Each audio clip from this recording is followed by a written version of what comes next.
Karena sesungguhnya tidak ada perkara yang paling sulit dan tidak ada perkara yang paling jauh yang kita lakukan di dalam kehidupan kita kecuali adalah mengenali diri kita sendiri.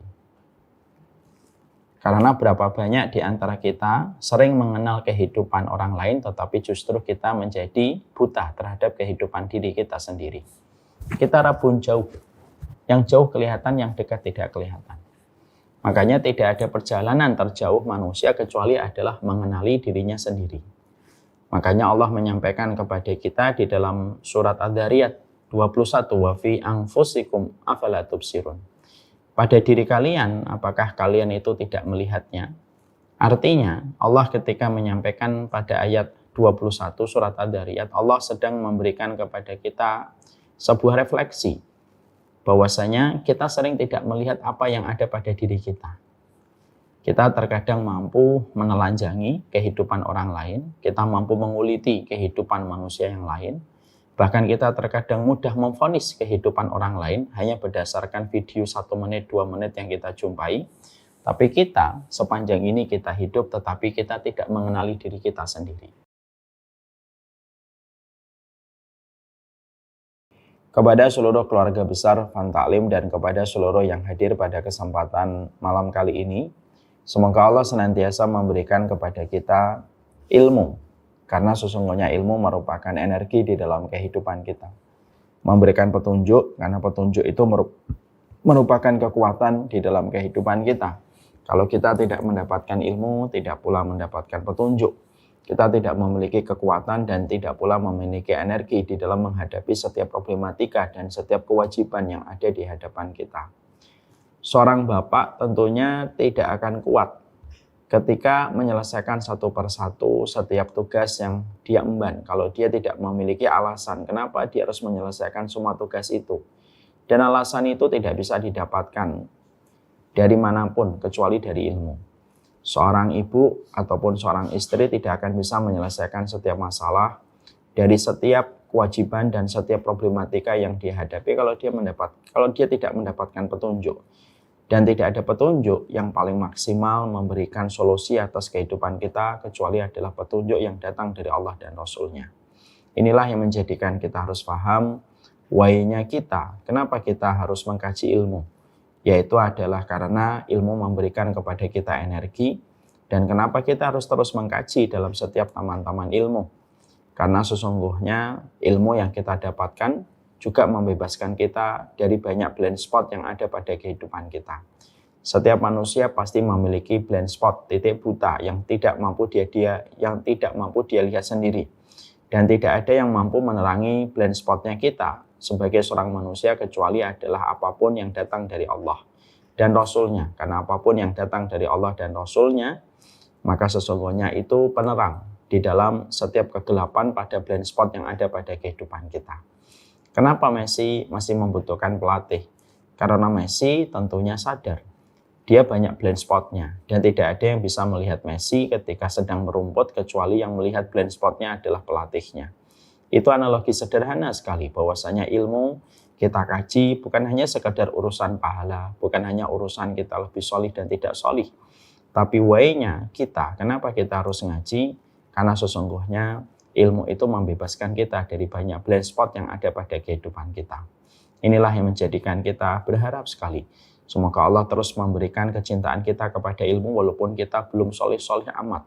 Kita ngaji bukan karena kita pengangguran. Kita ngaji bukan karena kita sok suci. Kita ngaji bukan karena kita sok soleh. Tapi kita ngaji karena kita ingin memiliki energi di dalam kehidupan untuk menghadapi setiap ujian. Dan kita ikut dalam setiap taman ilmu, offline ataupun online, supaya membebaskan kita dari banyak blind spot dalam kehidupan kita.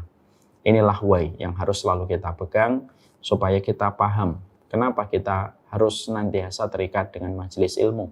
Bukan karena kita ingin menjadi malaikat, bukan pula karena kita ingin menjadi rasul.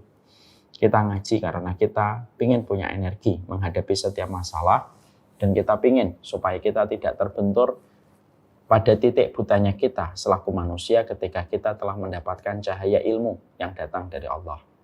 Kepada Allah kita bersyukur atas semua nikmat yang Allah berikan. Alhamdulillah tentunya senantiasa kita bersyukur kepada Allah atas setiap nikmat yang Allah berikan kepada kita. Sikap hati kita ketika mengarungi kehidupan itu, sikap hati kita tidak lepas dari 3 perkara.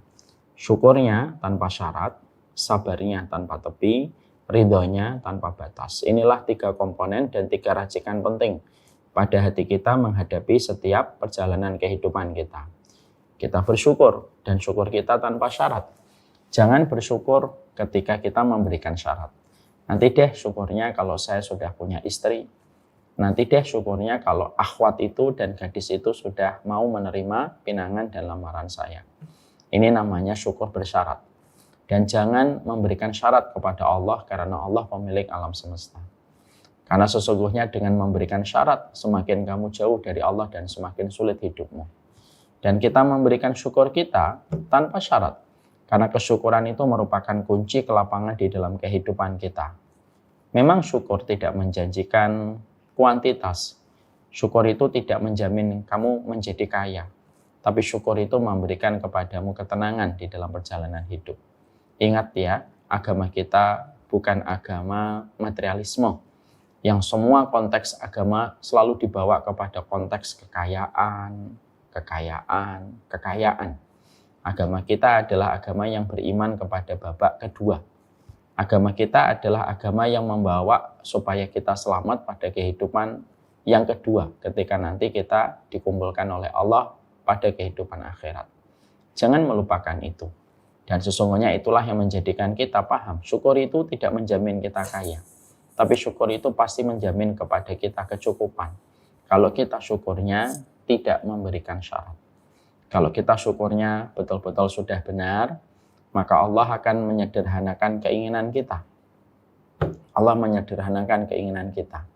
Kalau kita hidupnya sudah sederhana keinginan, maka kita mudah bahagia. Jarak antara kita dengan kebahagiaan hanyalah sejarak pada keinginan yang tidak ada ujungnya. Kalian kalau terus memiliki keinginan, maka susah bahagianya karena listnya terlalu banyak. Dan kita biasanya susah bahagia karena keinginan itu listnya masih berderet-deret.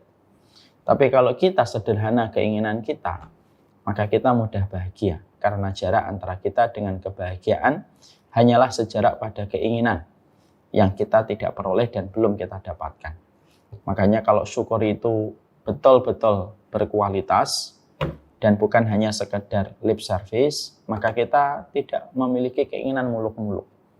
Keinginan hidup kita tetap memiliki cita-cita yang tinggi, tapi kita tidak ambisius dan kita menjadi orang yang menikmati setiap ikhtiar. Kalau kita sudah sederhana keinginan kita mudah bahagia.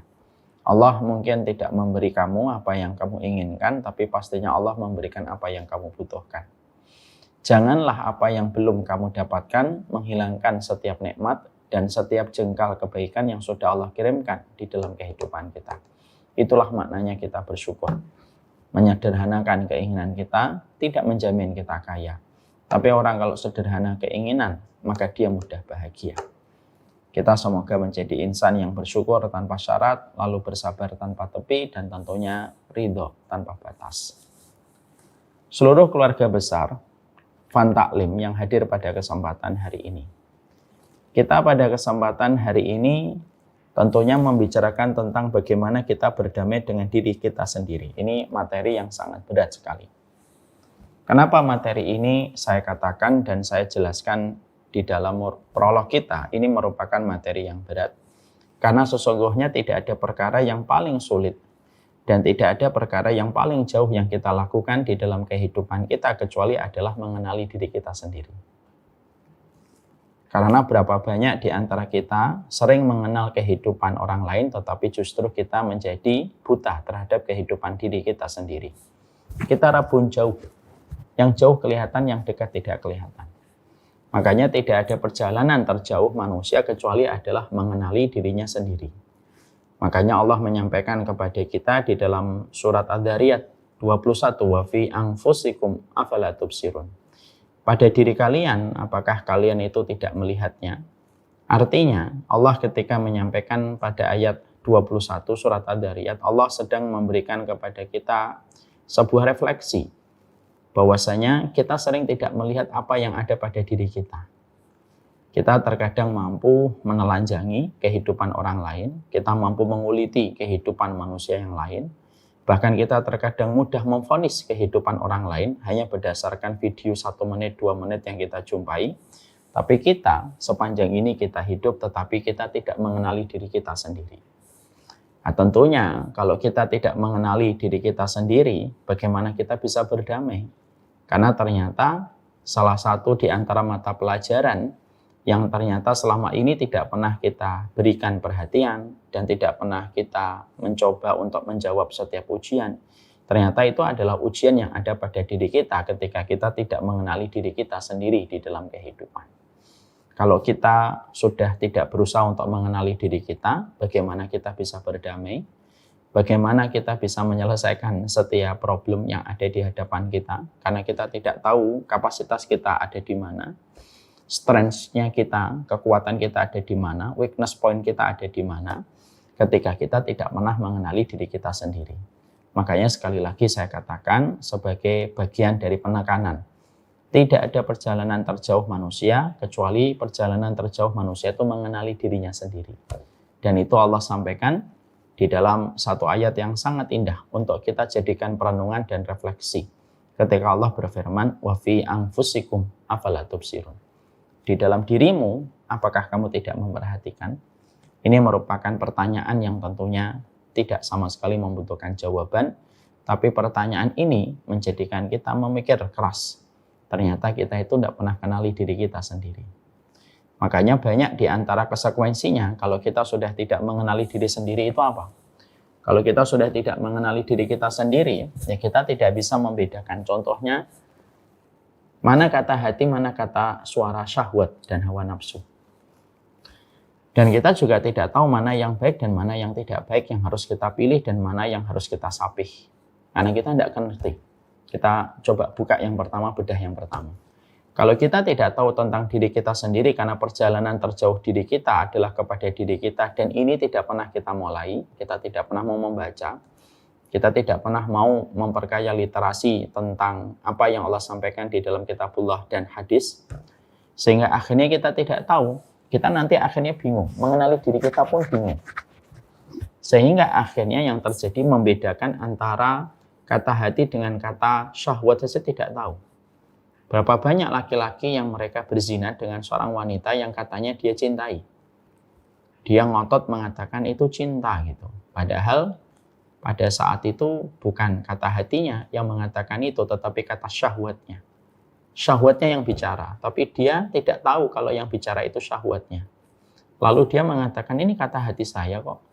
Banyak perempuan yang rela membuka kancing bajunya, dizinai sama laki-laki. Laki-laki itu tidak ada komitmen, tidak ada kesungguhan apapun, hanya bermodal dengan motor dan bermodal dengan mobil, makan 2 kali, 3 kali, diajak keluar. Mungkin bilnya juga nggak sampai 500.000 mungkin. Tapi setelah itu bisa dibawa untuk ngamar. Lalu melakukan hubungan HS ataupun melakukan hubungan ML gitu. Yang sejatinya ketika dia habis melakukan hubungan haram itu, dia berkata untuk menghibur dirinya. Nggak apa-apa kok, ini adalah cinta. Gitu. Padahal pada saat itu ketika dia mengatakan cinta itu yang ngomong bukan hatinya sebenarnya. Tetapi yang ngomong itu adalah syahwatnya. Karena dia tidak mengenali dirinya sendiri, dia pun tidak bisa untuk membedakan mana itu kata hati dan itu mana kata syahwat. Saya tertarik sekali dengan salah satu podcast yang tidak sengaja, qadarullah, saya pernah dengar.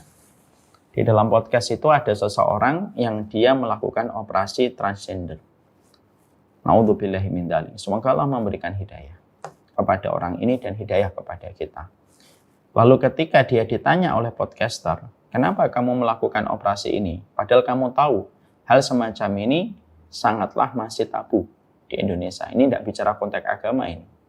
Tapi yang dibicarakan itu konteksnya Indonesia, tabu di masyarakat kita. Yang menarik saya soroti adalah ketika orang ini lalu menjawab, saya melakukan operasi transgender ini karena kata hati saya. Karena saya tuh merasa, saya tuh kayak satu jiwa berada pada fisik yang salah, berada pada tubuh yang salah.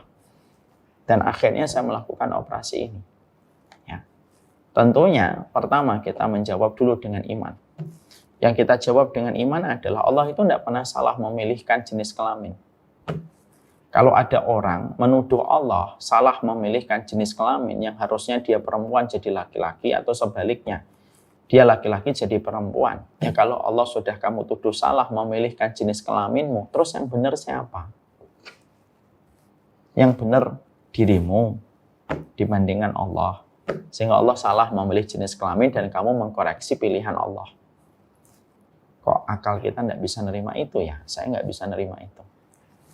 Akal kita hanya sebatas segenggaman tangan, itu pun masih banyak hal yang tidak kita ketahui gitu. Orang ini pun kalau ditanya mungkin 100 pertanyaan tentang matematika mungkin juga belum tentu 100-100-nya dia bisa jawab gitu. Tapi dengan kualitas akal yang semacam ini, dia bisa dengan pede mengatakan bahwasanya pilihan Allah itu salah. Itu kan bingung bagi saya. Ini yang pertama jawabannya. Gimana sih kamu menuduh Allah itu salah pilihannya kepada dirimu? Yang kedua yang kita soroti itu adalah ternyata dia tidak bisa membedakan mana itu suara setan yang datang mengetuk di dalam dirinya gitu. Lalu setan itu karena mungkin dia tidak pernah mendekat dan tidak pernah berusaha untuk mengenali kata hatinya sesuai dengan pemberi hati itu, yaitu adalah Allah. Sudah lama tidak pernah mendengarkan masukan, tidak pernah mendengarkan kalimat-kalimat yang harusnya menjadi nasihat untuknya gitu. Lalu dengan begitu pede, dia memproklamirkan dirinya bahwasanya dia mengikuti kata hati. Lah, kata hati yang mana? Kata hati yang mana? Tadi dikatakan jasadnya salah. Lalu dia mengatakan bahwasanya hatinya dia ikutin. Loh, bedakah antara keduanya gitu? Di satu sisi dia telah mengatakan bahwasanya tubuhnya salah. Berarti kan semuanya salah, termasuk hatinya kan? Tapi setelah itu dia bisa mengatakan bahwasanya ini mengikuti kata hati. Terus yang salah mana? Kemaluannya yang salah. Terus yang lain nggak salah. Kok diambil hanya part-part yang dia inginkan gitu? Tapi dari situlah jawaban untuk memberikan kepada kita satu contoh. Kita pun sering kayak gitu. Kita juga sering kayak gitu. Kita tahu nih bahwasanya terkadang ketika kita melakukan satu kesalahan, sebenarnya ini salah, tapi terus kita kerjakan. Yang mana kita selalu mencari pembenaran atas apa yang kita lakukan. Lalu mencoba untuk memanipulasi setiap perbuatan buruk yang kita lakukan supaya tampaknya benar. Ini sudah menjadi sebuah kesimpulan. Memang betul bahwasanya Allah Maha benar di dalam segala firman-Nya. Bahwasanya tidak ada perjalanan terjauh manusia itu kecuali mengenali dirinya sendiri. Makanya tidak salah kalau sebagian ahlul hikmah itu mengatakan man arafa nafsahu faqad arafa rabbahu. Ini sebagian ulama mengatakan riwayatnya tidak sahih tapi maknanya benar. Siapapun yang dia mengenali dirinya sendiri dulu, maka sesungguhnya dia akan mengenali Allah. Kenapa? Ya karena kalau dirinya sendiri aja tidak kenal, apalagi mengenali Allah. Yang sejatinya butuh keimanan secara sempurna untuk mengimani Allah. Yang secara notabene, secara kasat mata tidak kelihatan oleh panca indrawi kita. Nah disinilah akhirnya kita ingin menyampaikan. Berarti kata berdamai itu perjalanan jauh. Perjalanan dekatnya itu adalah pertanyaan ini. Mari kita tanyakan kepada masing-masing diri kita. Saya juga. Sebenarnya kita tuh seberapa kenal sih diri kita? Makanya banyak sekali laki-laki dan perempuan, kalau mereka sedang memproses satu proses pernikahan, kalau mereka tiba-tiba ditanyakan kepadanya pertanyaan insidentil gitu. Apa sih yang kamu suka dan apa yang tidak kita suka? Apa yang kamu tidak suka? Kita ini kadang-kadang masih bingung. Apa kelebihanmu dan apa kekuranganmu? Kita pun masih bingung. Ya. Karena hal sekecil itu saja, pertanyaan sekecil itu saja terkadang tidak mampu kita jawab dengan jujur. Bahkan terkadang kita cuma menjawab 1-2 dari sifat yang kita miliki, dari ratusan sifat yang sebenarnya harusnya kita kenali. Sehingga itu sudah menjadikan kita berangkat dari satu titik poin yang penting sekali.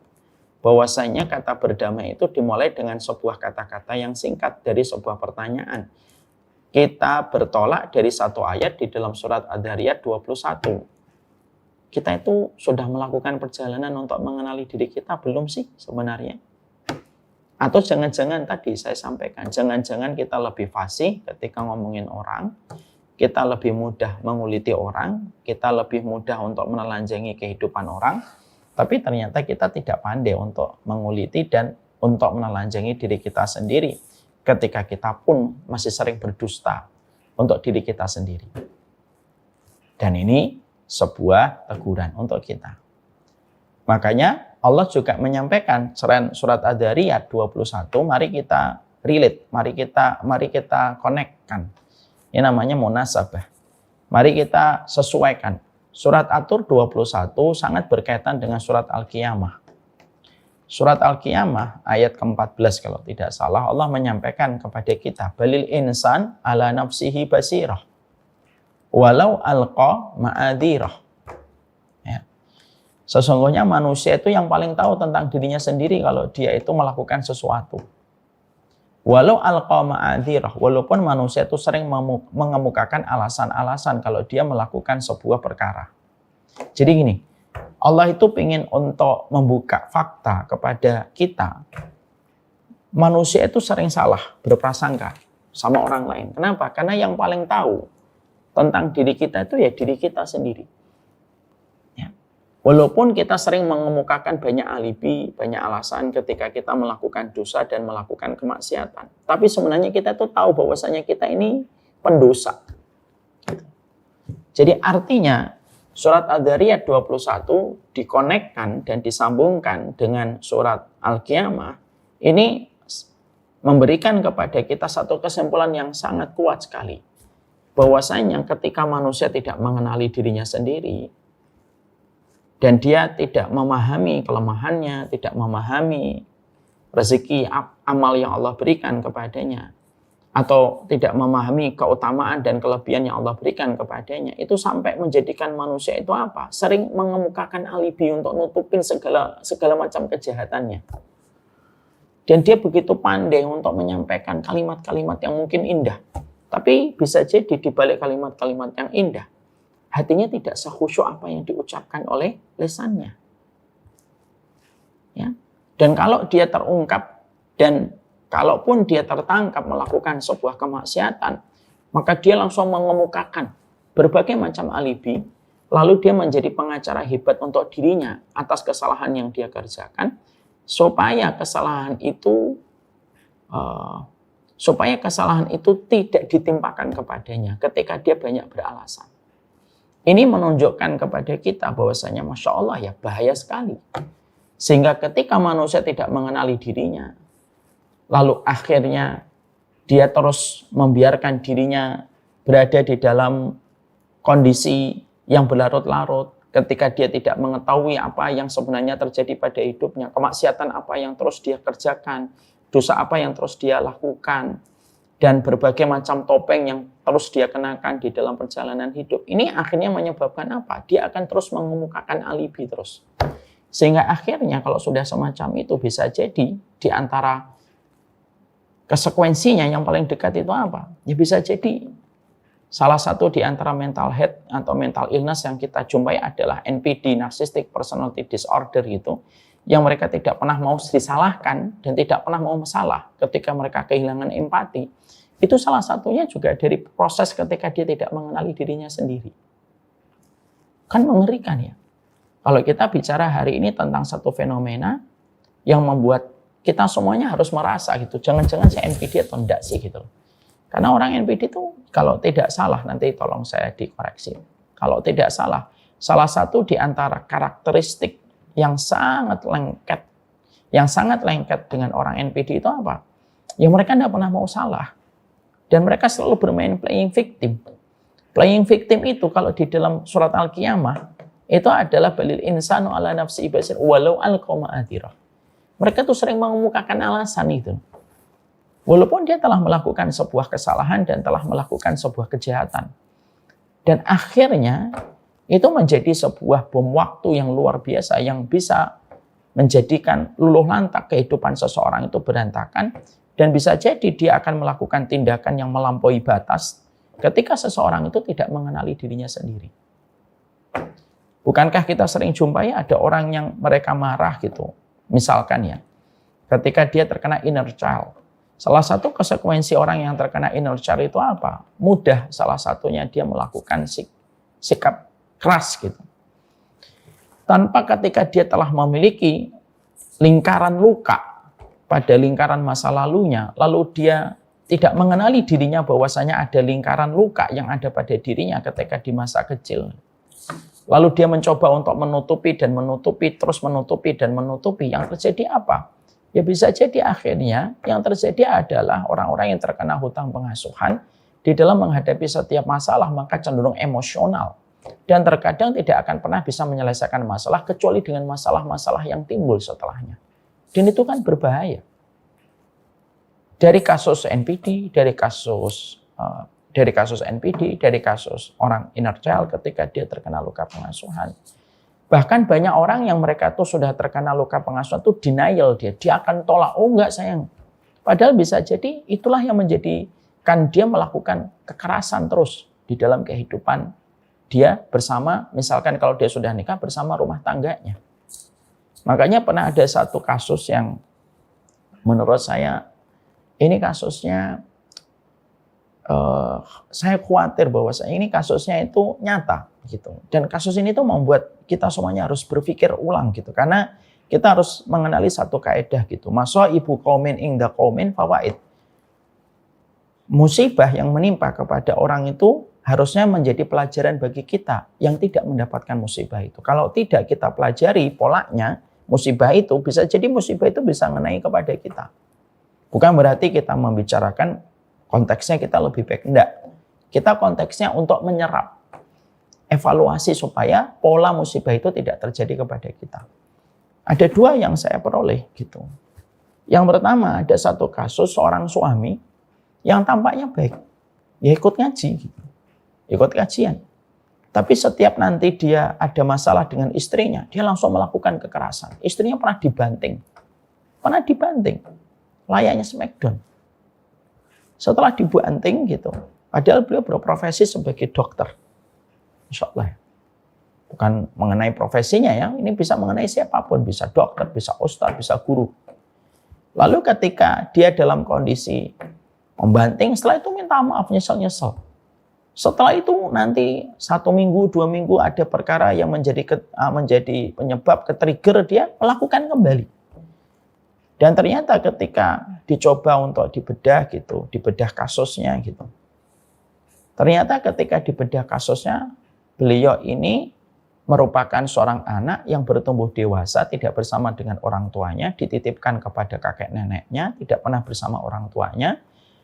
Ibunya meninggal dunia, lalu diasuh sama bapaknya, lalu bapaknya setelah istrinya meninggal dunia segera menikah lagi.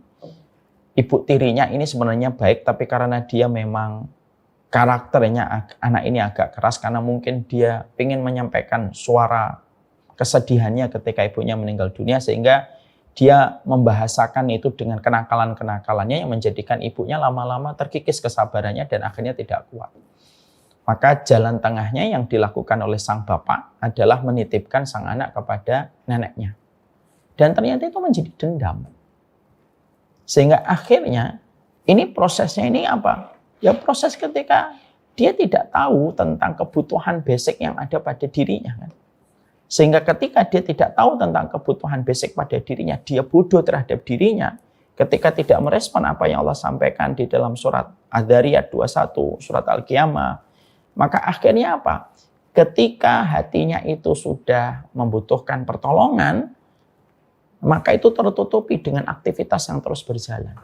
Apa yang terjadi? Sehingga akhirnya kita sering menjumpai dan sering kita mendapati orang-orang yang tampaknya secara permukaan baik-baik saja, tapi ternyata di balik permukaan itu mereka menjadi manusia yang sangat berbeda dengan apa yang dilihat oleh orang di permukaan. Bukankah itu berbahaya sekali?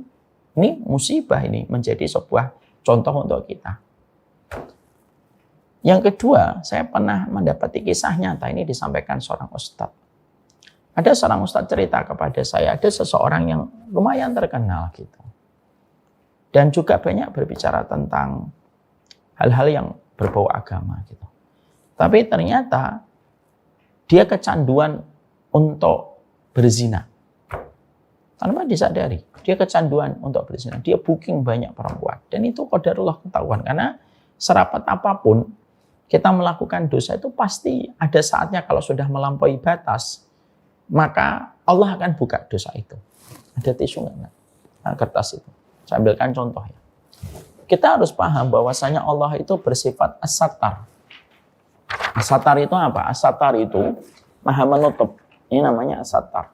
Ini maha menutup. Kalau orang baru melakukan dosa sekali, 2 kali, 3 kali, 4 kali, ditutup sama Allah. Tapi kalau sudah melampaui batas, sudah ngelewatin boundaries yang seharusnya dia tahan dirinya pada boundaries itu, ternyata dia lewatin boundaries itu, maka Allah ambil itu. Dan Allah jadikan dosanya ketahuan. Lah, dia itu akhirnya dosanya ketahuan. Qadarullah akhirnya, alhamdulillah baik. Akhirnya beliau berkonsultasi gitu. Dan ternyata ketika dibedah ya secara psikisnya dan dibedah secara kejiwaannya oleh seorang ustadz gitu dan psikisnya oleh psikolog gitu, ternyata ada sebuah luka. Lukanya itu luka yang dia dapatkan di waktu kecil ketika dia mendapati bahwasanya dia sangat depresi, mendapatkan penetrasi, mendapatkan pressure yang kuat dari ibunya. Dan ibunya sering menggunakan kalimat-kalimat yang sifatnya itu sangat mengintimidasi. Tanpa disadari oleh sang ibu, namanya seorang ibu. Bagaimanapun selalu ada kekurangan. Menggunakan kalimat-kalimat yang sangat mengintimidasi. Sehingga akhirnya dia tumbuh dalam kondisi dendam. Bahwasanya dia bisa menjadi orang yang jauh lebih baik daripada yang dikatakan oleh ibunya.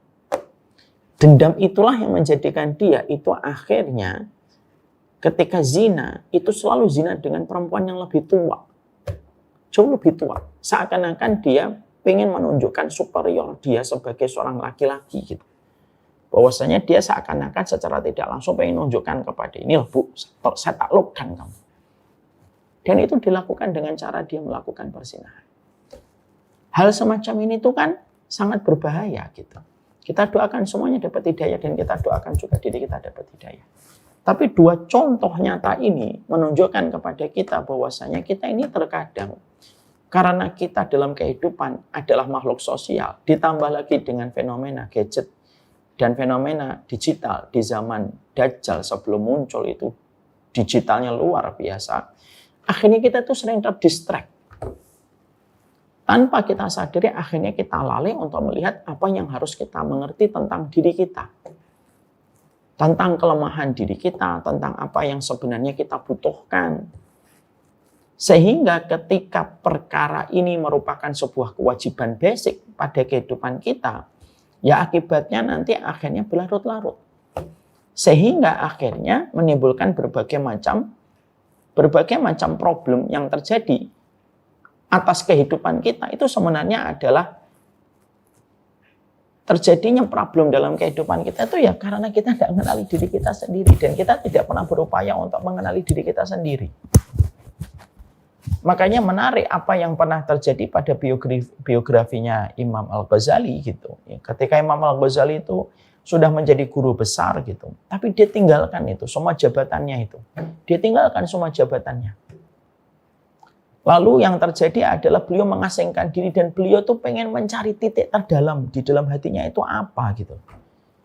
Imam Al-Ghazali, kalian harus membaca bagaimana biografinya Imam Al-Ghazali. Itu dia tinggalkan semua glamornya, pengagungan kepada dirinya, posisinya yang sangat dieluk-elukan oleh umat pada saat itu.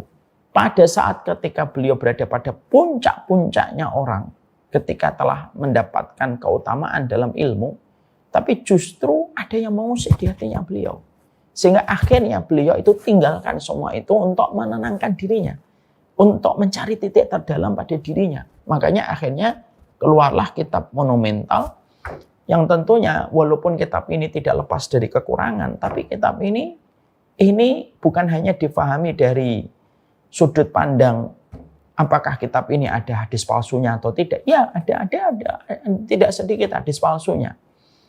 Tapi kitab ini harus dipahami bahwasanya kitab ini lahir Dari perjalanan panjang seorang Imam Al-Ghazali ketika dia berada pada puncak keterkenalan dan ketika dia berada pada puncak ketika dipuja sama orang banyak, maka dia tinggalkan itu untuk mengenali dirinya sendiri.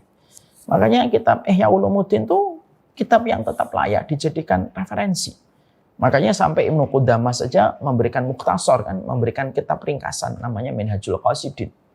Hadis-hadis yang bermasalah dikeluarkan, tapi tema perbab yang dibahas oleh Imam Al-Ghazali itu tetap menjadi salah satu kurikulum yang menyebabkan seorang Ibnu Qudamah memiliki kitab yang diambil dari khulasah dan ringkasan dari kitab Ihya Ulumuddin. Dan itu kitab lahir dari sebuah perenungan diri. Itu pula lah yang menjadikan kita memahami Rasulullah SAW itu. Makanya beliau itu mendapatkan mukjizat karena beliau adalah seorang nabi. Makanya yang dilakukan oleh Allah pertama kali ketika memberikan pertolongan kepada baginda Nabi SAW, maka yang dilakukan oleh Allah itu apa? Yaitu adalah membedah dadanya Nabi dan membersihkan hatinya Nabi dulu, kan?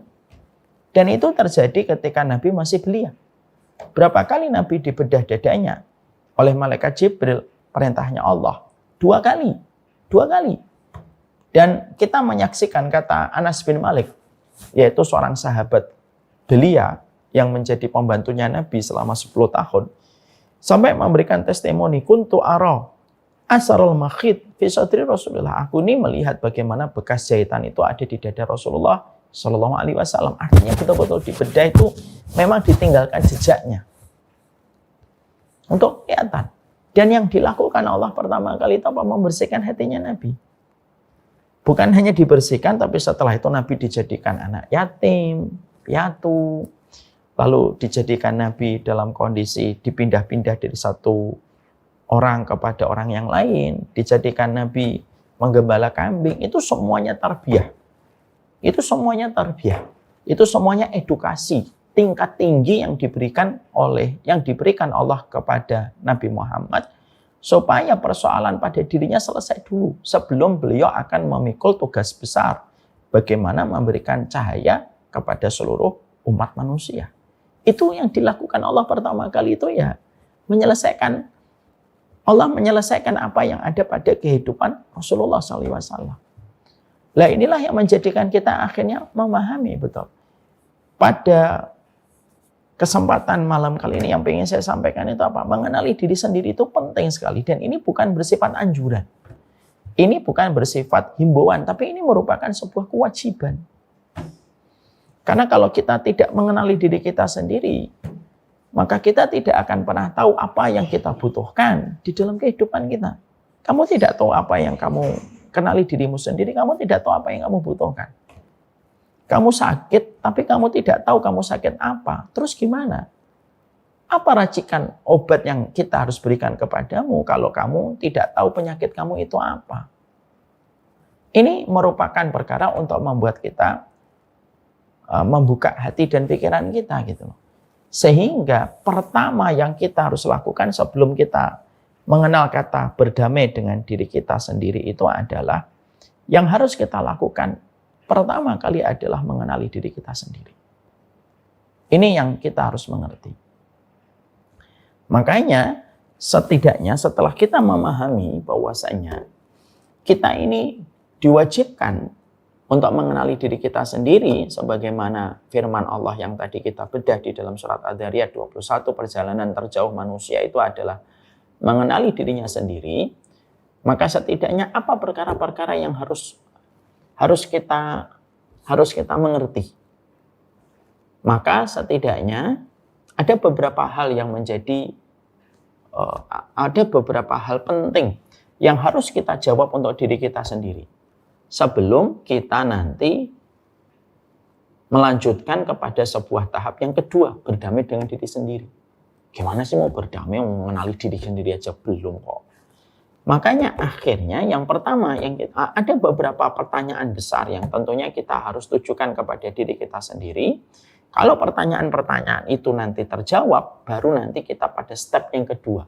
Gimana kita berdamai dengan diri kita sendiri? Ya. Karena sekali lagi kita harus paham mengenali diri sendiri itu merupakan diagnosa penting supaya kita tahu apa yang kita butuhkan dan supaya kita mengerti apa yang harus kita lakukan setelah kita memahami tentang diri kita sendiri. Ini yang kita harus mengerti. Setelah kita memahami ini, maka ada beberapa hal yang harus kita mengerti tentang diri kita sendiri. Yang pertama, memahami tentang bagaimana kita diciptakan oleh Allah. Ini pertama yang penting. Jadi memahami betul bahwasanya yang menciptakan dan mengadakan kita itu siapa. Ini penting sekali.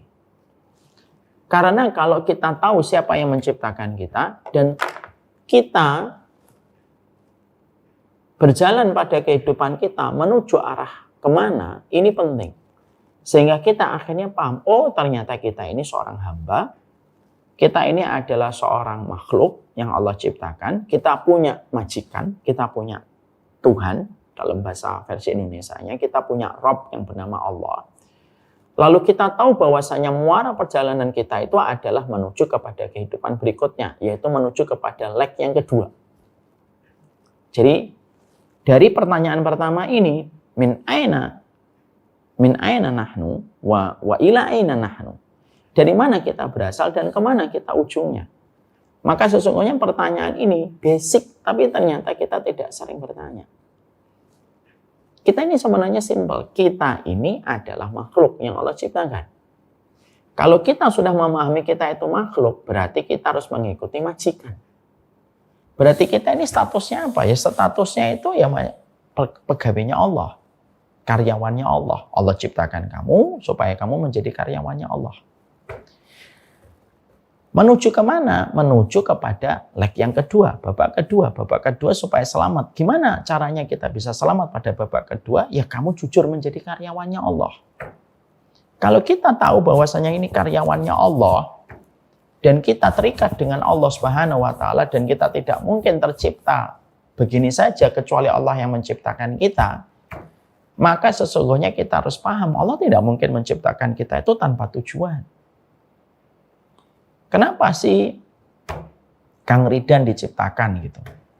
Kan kita harus tanya, saya ini diciptakan itu untuk apa? Oh yang menciptakan saya Allah. Menuju arah mana kita diciptakan? Menuju arah ketika kita ingin mendapatkan ridhonya Allah di waktu yang singkat ini, supaya nanti kita selamat pada babak yang kedua. Karena babak kita itu kehidupan yang kedua. Ini pertanyaan simpel. Tapi kalau pertanyaan ini terjawab dengan jujur, bukan hanya sekedar terjawab secara teoritis, tapi terjawab secara jujur pada hati kita dan kita merenungkan setiap waktunya dan kita merenungkan setiap saatnya. Kamu itu karyawan. Kalau kamu karyawan, taat sama majikanmu, taat sama Tuhanmu, taat sama Rabbmu. Nanti Allah yang ngatur semuanya ketika Allah itu menjadi Rabb bagi kehidupan kita.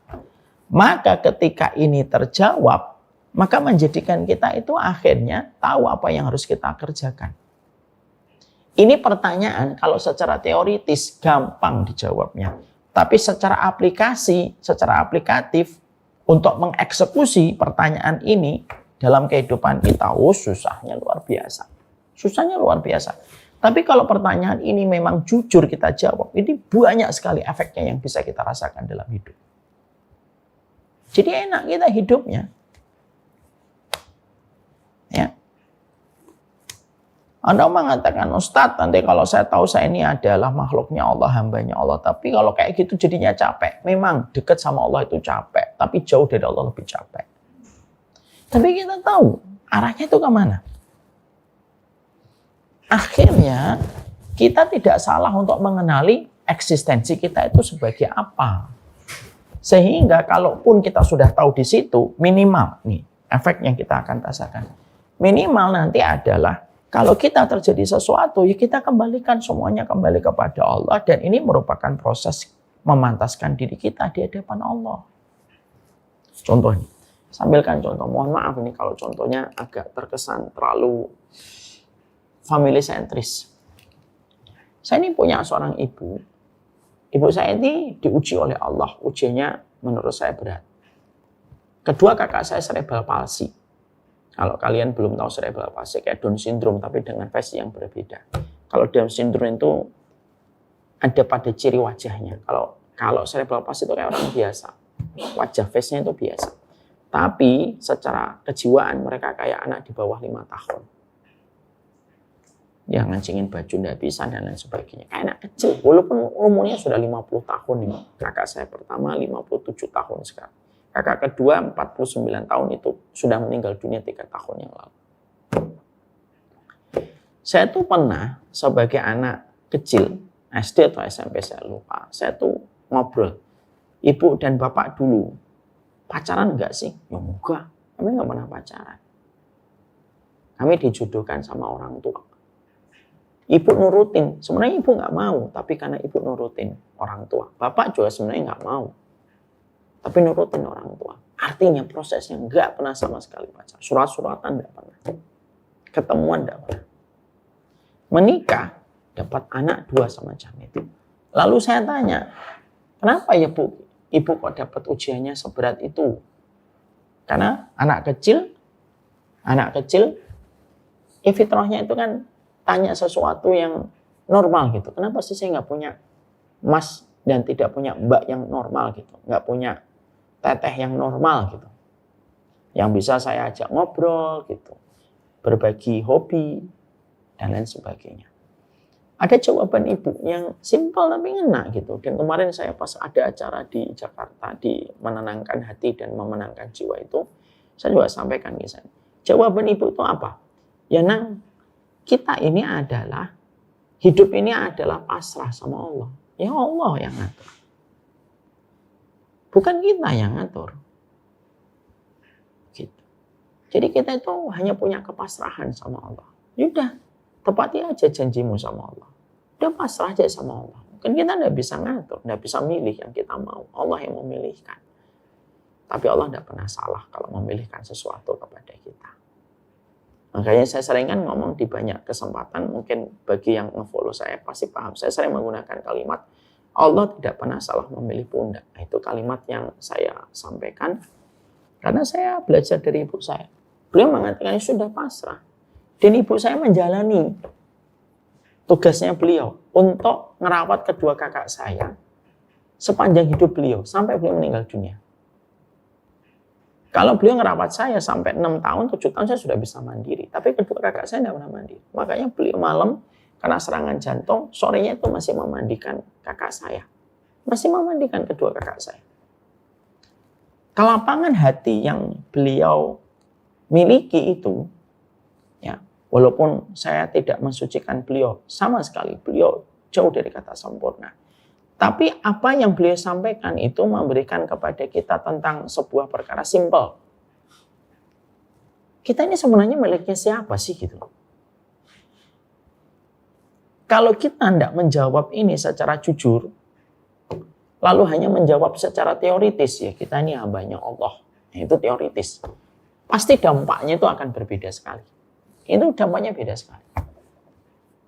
Karena kalau orang itu hanya menjawab teoritis, ya ini hambanya Allah. Tapi ujungnya apa? Nanti kalau ada takdir yang buruk, dia mencela dan mencaci Tuhannya. Nanti dia ketika berhadapan dengan syariat yang Allah turunkan, dia akan menghadapi syariat Allah dengan akalnya. Karena dia nggak paham bahwasanya dia itu makhluk, kecil dia. Dia itu kecil. Kenapa dia sampai nentang Tuhan, nentang Allah gitu? Syariatnya itu diukur dengan akalnya, itu kalangan-kalangan liberal gitu. Ya karena dia nggak paham siapa dirinya gitu. Makanya menarik ya kalau ketika kita dapati Imam Syafi'i ketika menyadarkan orang dalam tanda petik agak liberal pada masanya. Ada seseorang yang namanya Muzanni. Ada seseorang namanya Muzanni. Datang ke Imam Syafi'i, saya tuh pengen tanya sama kamu tentang perkara yang berkaitan tentang akal dan logika.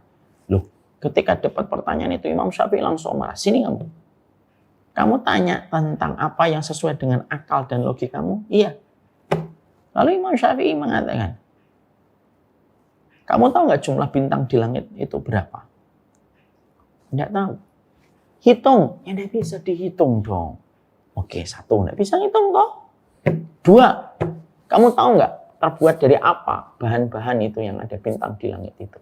Detailnya kayak apa? Apa aja itu yang di langit itu?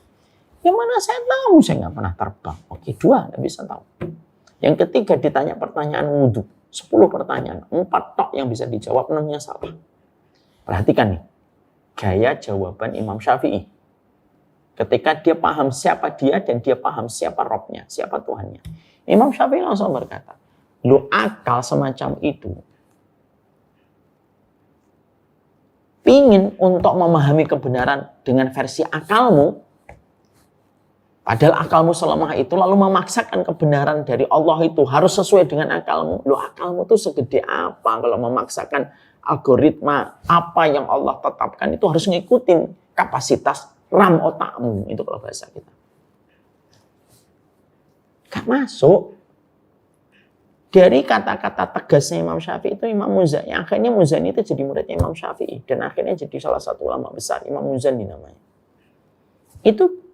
Kenapa Imam Syafi'i bisa jawab kayak gitu? Karena dia tahu kapasitas dirinya dalam hidup itu siapa gitu.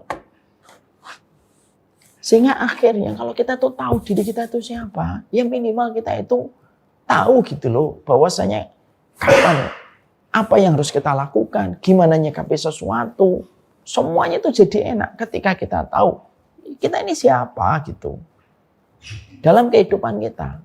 Makanya pertanyaan pertama untuk mengenali diri kita itu, kata para ulama itu, kamu ini siapa? Siapa yang mengadakan kamu? Kalau kamu tolak pertanyaan sederhana ini, kamu denial dengan pertanyaan ini, nggak akan sepakat kita untuk menata diri kita, itu nggak akan sepakat. Ini baru pertanyaan pertama. Sehingga kalau pertanyaan-pertanyaan ini harus terjawab. Sehingga kita nanti tidak mengedepankan perasaan, tidak mengedepankan apa yang mau kita inginkan gitu. Karena nanti kita akhirnya akan tahu gitu. Kenapa saya harus hidup itu harus tahu apa yang harus dikerjakan gitu. Ya karena kita tahu kita ini siapanya gitu. Kita ini pegawainya Allah, karyawannya Allah. Dan kalau kita jujur menjadi pegawainya Allah, tidak mungkin Allah itu akan ninggalin kita. Mungkin Allah ngasih ujian, tapi Allah lapangkan hatimu menghadapi ujian. Mungkin kamu akan menghadapi problem yang berat, iya, tapi Allah lapangkan hatimu lebih gede dan lebih lapang daripada problem yang kamu hadapi. Ya kita ini, karena kita basicnya sudah jelas tahu. Kita ini harus jujur sama Allah supaya Allah yang menyelesaikan semua persoalan dalam hidup kita. Makanya ada kata-kata Nabi yang sangat indah. Intasdukillah yasdukka. Kalau kamu jujur sama Allah, jujur kamu kenali Allah, dan kita jujur mengenali Allah. Ya Allah, Engkau adalah Rabbku, Engkau adalah Tuhanku. Ya Allah, Allah yang pasti akan ngatur semua kehidupan kita. Itu Allah yang pasti atur. Ya kita tetap dapat masalah. Iya.